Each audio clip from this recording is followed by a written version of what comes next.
اور ہمیں راہ راست پہ گامزن کیا۔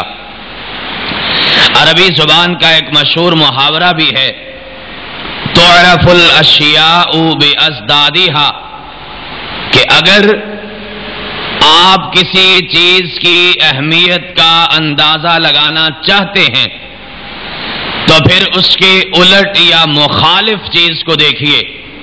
یعنی اگر آپ سائے کی اہمیت کا اندازہ لگانا چاہتے ہیں تو پھر آپ کو دھوپ کی تپش کا احساس کرنا ہوگا۔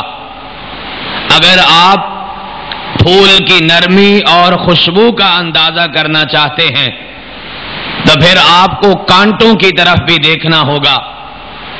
اگر آپ زندگی کی خوبصورتی کا اندازہ لگانا چاہتے ہیں تو پھر آپ کو موت کی تلخیوں کو یاد کرنا ہوگا۔ یعنی کسی بھی چیز کی اہمیت کا اندازہ اس وقت ہوتا ہے کہ جب اس کے الٹ اور اس کی مخالف چیز کو دیکھا جاتا ہے۔ اسی طرح اسلام نے عورت پر کیا احسانات کیے ہیں، اس بات کا اندازہ لگانے سے پہلے ہمیں ان حالات کا اندازہ کرنا ہوگا جو اسلام سے پہلے عورت کے ساتھ تھے، جو ظلم، جو ستم، جو زیادتی عورت کے ساتھ اسلام سے پہلے کی جا رہی تھی۔ یعنی جن حالات کو تبدیل کر کے اسلام نے عورت کو ایک معزز مقام دیا، عورت کے لیے سوسائٹی میں، معاشرے میں ایک بہترین مقام پیدا کیا، اس بات کا اندازہ ہمیں اس وقت ہوگا جب ہم یہ دیکھیں گے کہ اسلام سے پہلے عورت کے ساتھ کیا سلوک کیا جا رہا تھا۔ اسلام نے اس کے مقابلے میں پھر عورت پہ احسانات کیا کیے۔ سب سے پہلا احسان، اسلام نے عورت کو جینے کا، زندگی کا حق دیا ہے۔ چونکہ اسلام سے پہلے لوگوں نے، معاشرے نے اور معاشرے کے برے رسم و رواج نے عورت سے زندگی کا، جینے کا حق چھین لیا تھا۔ قرآن کریم ان الفاظ میں بیان کرتا ہے، وَإِذَا بُشِّرَ أَحَدُهُمْ بِالْأُنثَىٰ ظَلَّ وَجْهُهُ مُسْوَدًّا وَهُوَ كَظِيمٌ، کہ جب کسی آدمی کو اس بات کی خبر دی جاتی کہ تمہارے گھر بیٹی پیدا ہوئی ہے، تمہارے گھر بیٹی نے جنم لیا ہے، قرآن کہتا ہے غصے سے، شرمندگی سے، افسوس سے اس کا چہرہ سرخ ہو جاتا تھا اور وہ غصے میں لال پیلا ہو جاتا۔ اس وقت تک اس کو سکون نہیں آتا تھا کہ جب تک وہ اپنی بیٹی کو زندہ درگور نہیں کر لیتا تھا۔ اور مفسرین نے، ائمہ کرام نے اس بات کی تفصیل بھی لکھی ہے۔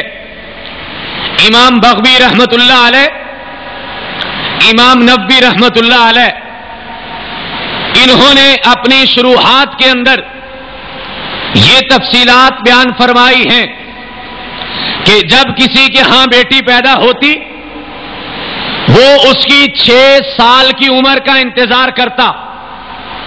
جب وہ 6 سال کی ہو جاتی، گھر میں چلنے پھرنے بھاگنے کے قابل ہو جاتی، پھر کسی دن اس کا باپ اس کی والدہ سے یہ کہتا کہ اسے تیار کر دو، اسے نہلا دھلا کے اچھے کپڑے پہنا دو، اس کو صاف ستھرے لباس پہنا دو۔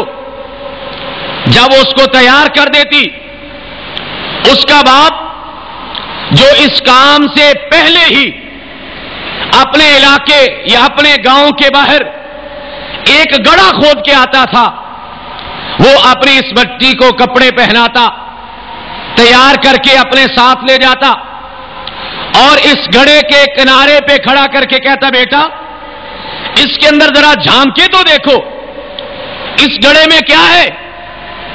اور جب وہ بچی اس میں جھانکنے کی کوشش کرتی، معاشرہ اتنا ظالم تھا، سماج اتنا عورت کے ساتھ زیادتی کر رہا تھا. ائمہ کرام نے یہ حالات لکھے ہیں. فرماتے ہیں جب وہ بچی اس گڑھے کے اندر دیکھنے لگتی، سگا باپ اس بچی کو اس گڑھے کے اندر دھکا دیتا اور مٹی ڈال کے اس کو وہاں پہ زندہ درگور کر دیا کرتا تھا. یہ حالات تھے. حضرت قیس بن عاصم تمیمی رضی اللہ تعالی عنہ بعد میں مسلمان ہوئے. خود فرماتے ہیں اللہ کے پیغمبر، میں نے اپنی سگی 8 بیٹیوں کو زندہ درگور کیا ہے. میں نے اس بنیاد پہ کہا تھا کہ اس معاشرے نے، اسلام سے پہلے دور کے لوگوں نے عورت سے زندگی کا حق چھین لیا تھا. عورت کا صرف اتنا جرم کافی تھا کہ وہ عورت ہے اور اس کو دنیا میں جینے کا کوئی حق حاصل نہیں تھا. اس ماحول میں اسلام نے یہ آواز لگائی، عورت پہ یہ احسان کیا. فرمایا من عال جاریتین حتی تبلغا کان فی الجنت معی انا وہوا وضم اصابعہ. اللہ کے پیغمبر نے اپنی ان 2 انگلیوں کو اس طرح ملا کے ارشاد فرمایا جو اپنی 2 بیٹیوں کی پرورش کرے گا، کل قیامت کے دن اس طرح وہ میرے ساتھ کھڑا ہوگا. اور ایک روایت کے مطابق اللہ کے پیغمبر فرماتے ہیں جنت میں اس طرح میرے ساتھ ہوگا، یعنی اس شخص کو جنت میں میرا پڑوس نصیب ہوگا، وہ میرا ہمسایہ بنے گا جنت میں، کہ جس نے اپنی 2 بیٹیوں کی پرورش کی. یہ اس ماحول کے اندر نبی گرامی علیہ الصلوۃ والسلام نے کہا تھا کہ جس ماحول میں عورت سے زندگی کا حق چھین لیا گیا تھا. تو اسلام نے اس بات سے بھی خبردار کیا ان لوگوں کو جو عورتوں بچیوں کو زندہ درگور کر رہے تھے. فرمایا وَإِذَا الْمَوْءُودَةُ سُئِلَتْ بِأَيِّ ذَنبٍ قُتِلَتْ.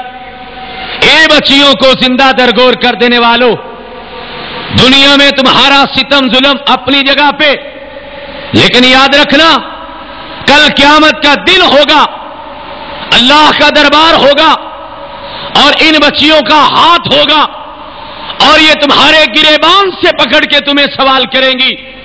اِذَا الْمَوْءُودَةُ سُئِلَتْ بِأَيِّ ذَنبٍ قُتِلَتْ. مجھے بتاؤ تو صحیح کہ مجھے کس جرم کی پاداش میں قتل کیا گیا، کیوں مجھے زندہ درگور کر دیا گیا. اسلام نے لوگوں کو خبردار کر کے اور عورت کی اہمیت کا احساس دلا کے سب سے پہلا احسان جو عورت پہ کیا وہ اس کو معاشرے کے اندر، سوسائٹی کے اندر جینے کا حق عطا فرمایا.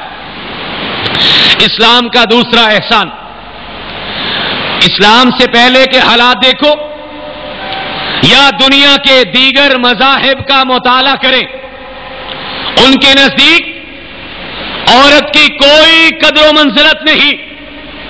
یہ جو جمہوریت کا دور ہمارے پاس چل رہا ہے، اس کے بانی ارسطو، جسے دنیا بڑا سمجھدار، بڑا صاحب عقل، صاحب بصیرت انسان سمجھتی ہے، اس ارسطو کا خیال یہ تھا کہ عورت دنیا کے اندر فساد کی جڑ ہے، لہذا اس کو ختم کر دینا چاہیے.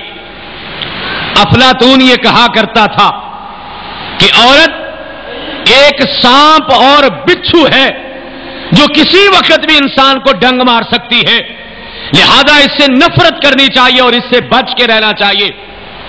اور اسی طرح آج سے 400 سال پہلے فرانس کے اندر پوری دنیا کے عیسائی علماء یعنی پادریوں کا ایک بہت بڑا اجلاس ہوا، بہت بڑی کانفرنس منعقد ہوئی، اور اس کانفرنس کا ایجنڈا یہ تھا کہ اس بات کا پتہ کیا جائے کہ عورت انسان ہے کہ نہیں ہے اور اس کے اندر روح موجود ہے کہ نہیں ہے.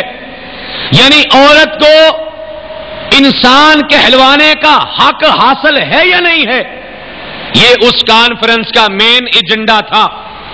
اس کانفرنس کا عنوان یہ تھا، پتہ تو کرو یہ عورت انسان بھی ہے کہ نہیں ہے.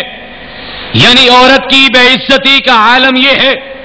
عیسائی پادری، عیسائیت ان کو عورت ماننے سے، انسان ماننے سے انکار کرتی ہے. اور پھر اللہ کے پیغمبر کے زمانے سے پہلے حالات یہ تھے. ابھی بچیوں کے بارے میں میں نے آپ کو بتایا، بہن کے ساتھ بھی ظلم و ستم ہو رہا تھا. بیوی کو اپنی بھیڑ بکری سمجھا جا رہا تھا. اور سگی ماں کے ساتھ لوگ نکاح بھی کرتے تھے، زنا بھی کرتے تھے. اور تفسیر روح المعانی کے اندر صاحب تفسیر نے 3 اس زمانے کے لوگوں کے نام، ایک کا نام اسود، ایک کا نام صفوان اور ایک کا نام منظور،